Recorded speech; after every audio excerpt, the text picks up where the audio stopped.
ஆமாம்.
பின்னால் உங்களுக்கு காட் பின்னு யார் நிற்கிறப்பாங்க பின்னால் அப்படி தெரியும்.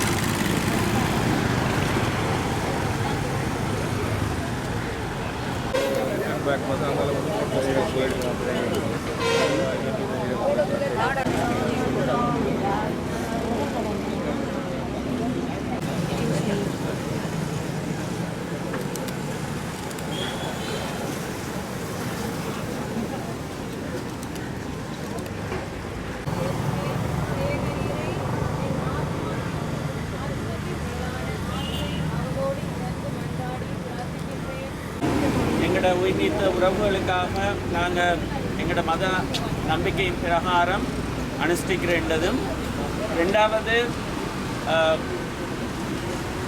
எங்களுக்கான நீதி என்ன நடக்குது என்று சொல்கிறது எங்களுக்கு தெரியணும். ஸோ நாட்டில் நிறைய விஷயங்கள் நடந்து கொண்டிருக்கு. எது உண்மை, என்ன நடக்குன்னு சொல்கிறது ஒரு வெளிப்படையான தீர்வு இல்லாமல் இருக்கிறோம் நாங்கள். அதனால் சிவில் சமூகம் சார்ந்து இந்த நாட்டினுடைய பிரஜைகளாக பாதிக்கப்பட்ட சமூகமாக எங்களுக்கு இந்த நாட்டில் இந்த சட்டத்துக்கு உட்பட்டவாறு எங்களோட உரிமையை எங்களோட நீதியை கேட்கறதுக்கு எங்களுக்கு உரிமை இருக்குது. ஸோ அந்த அடிப்படையில் நாங்கள் பயணிக்கிறோம். அது இந்த சம்பவம் நிகழ்ந்ததில் இருந்து இன்ற வரைக்கும் எங்களுக்கான நீதி ஒரு வெளிப்படைத்தன்மையான முறையில் எங்களுக்கு நடக்கணும்னு சொல்கிற தேவைப்பாட்டை நாங்கள் வலியுறுத்தி கொண்டே வரோம். எந்த அரசு வந்தாலும் சரி, எங்களுக்கான நீதி கிடைக்கிற வரைக்கும் எங்களோட ஜனநாயக போராட்டம் தொடரும்னு சொல்கிறதுல எந்த மாற்று கருத்தும் இல்லை. அதை நாங்கள் பல்வேறு மட்டங்களில் வேறு வேறு வடிவங்களில் அதை செஞ்சு கொண்டு வரோம். அதில் இன்றைய நாள் முக்கியமான நாள். ஏற்கனவே அரசு ஒரு குறிப்பிட்ட செயற்பாடுகளை முன்னெடுத்து நாங்கள் இந்த அளவுக்கு வந்திருக்கோம்னு சொன்னாலும் அதிலிருந்து ஒரு வெளிப்படைத்தன்மை இல்லைன்னு சொல்கிறதையும் காரணத்தால் நாங்கள் இன்றைக்கு அரசை நாங்கள் வலியுறுத்துறதுக்கு முயற்சிக்கிறோம். சிவில் சமூகமாக, பாதிக்கப்பட்ட சமூகமாக எங்களுக்கான நீதியை உறுதிப்படுத்தணும். வெளிப்படையாக இந்த தாக்குதலுக்கு பின்னால் இருக்கிற சூத்திரதாரிகள் யார், என்ன காரணத்துக்காக அப்பாவி மக்கள் இந்த நாட்டில் இருக்கிற எல்லா சமூகங்களை சேர்ந்த உயிர்களையும் காவு கொள்ளப்பட்ட என்று சொல்கிற உண்மையை பாதிக்கப்பட்ட குடும்பங்களுக்கு கட்டாயம் இந்த அரசு சொல்ல வேண்டிய பொறுப்பு இருக்கின்றது. அந்த பொறுப்பை அரசுக்கு திரும்ப வலியுறுத்துகிற விதமாக ஒரு 10-15 நிமிஷம் நாங்கள் ஒரு அமைதியான முறையில் இதில் ஒரு லைனாக நாங்கள் நின்று எங்களுக்கான நீதியையும் உண்மையையும் அரசு உறுதிப்படுத்தணும்னு சொல்கிற அந்த வேண்டுகோளை அரசுக்கு முன்வைக்கிறோம். அதே நேரம் பாதிக்கப்பட்ட சமூகங்களோடு நாங்கள் ஆல்ரெடி கதையமாகி ஜனாதிபதிக்கும் மனித உரிமை ஆணையக்குழுவுக்கும் நாங்கள் இன்றைக்கு அனுப்புகிறோம். நான் சொன்ன இந்த விஷயத்தை அரசாங்கம் வெளிப்படைத்தன்மையான முறையில் பாதிக்கப்பட்ட மக்களுக்கான நீதியை நிலைநாட்டுற வகையில் முன்னெடுக்கணும்னு சொல்கிற அந்த நோக்கத்துக்காகத்தான் இந்த செயற்பாடை செய்கிறோம். அதே நேரம் அந்த செய்யப்படுற ஆவணம் இந்த நிகழ்வுக்கு பிற்பாடு இன்றைக்கி பின்னேறத்துக்கு முதல் அரசுக்கு கையளிக்கப்படும் சொல்கிறதையும் நான் உங்களுக்கு இந்த தருவாயில் சொல்லிக்கொள்கிறேன். நாங்கள் ஒரு 10 நிமிஷம். அன்புள்ள மக்களே, தயவு செய்து நில்லுங்கள். நன்றாக நாங்கள் வந்தோம், இவர்களுக்காக அந்நியில் செலுத்தினோம். அதேவேளை அரசை நம்பி நாங்கள் இருக்க வேண்டிய அவசியமில்லை. ஏனென்றால் எங்கள் பிள்ளைகள் தான் நாங்கள் இழந்தோம், எங்கள் குடும்பகாரரை இழந்தோம். நாங்கள் சைவ மக்களாக, முஸ்லிம் மக்களாக, கிறிஸ்தவ மக்களாக இழந்தோம். ஆனால் எங்களுக்கு மேலே இருக்கும் இறைவன் அவன் தான் அவனுடைய சாயலில் மனிதன் ஆணை பெண்ணை படைத்தவன்.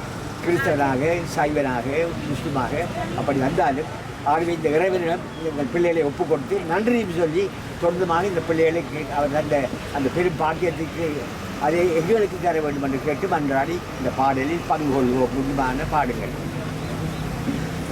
சிறகுகள் நிழலில் என்னாலும் இவர்களை அரவணைத்திடு இறைவா.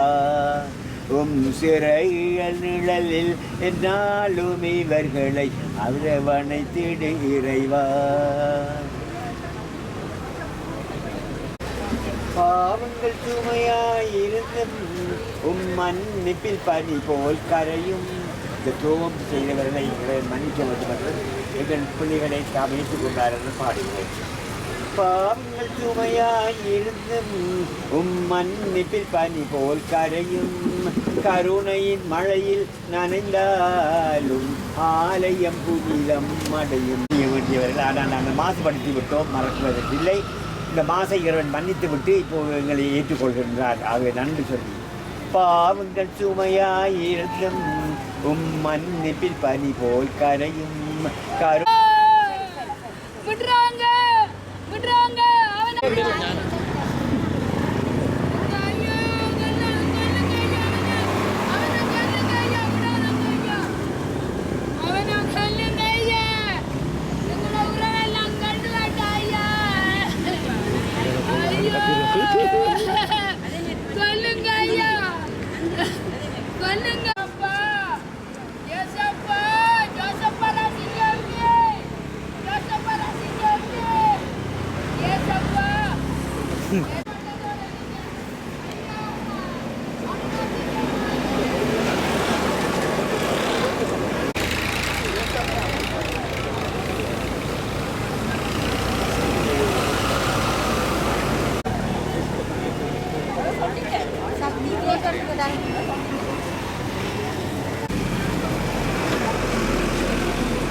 சரி இப்போ முடிஞ்சு நீ கிடைக்கும் விஜயகாரர்கள் நீங்கள் வேணும் வேணும் வாங்கிட்டாங்கட்டாரு. 269 பேர் கொல்லப்பட்டார்கள். 45 பிள்ளைகள், 45 வெளிநாட்டவர்கள், காயப்பட்டவர்கள் 500 பேர்.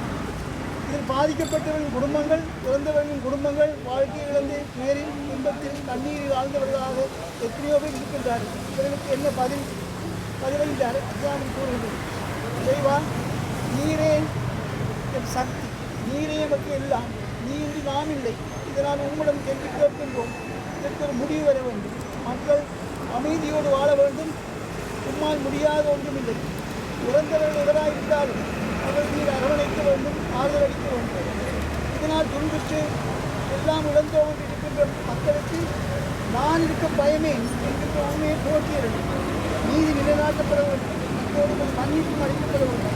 இறைவா, நீ எமக்கு எல்லாம். ஆமென். நோக்கிய சுகம்.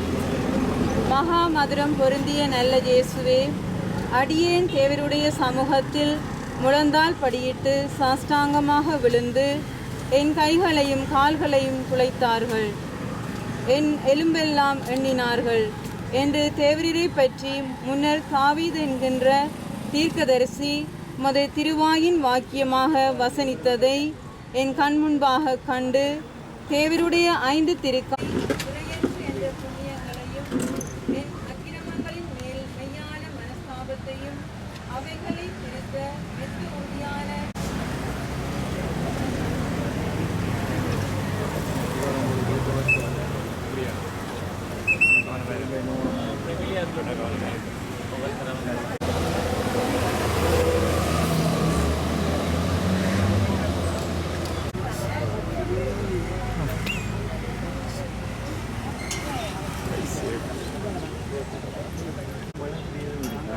நீங்கள் அங்கே வாங்கலாம்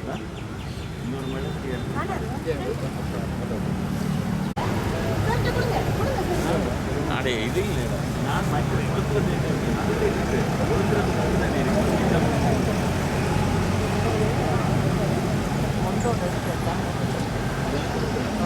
பத்துறதுலேயே மற்ற பற்ற வைக்கணும் இங்கால வந்துட்டு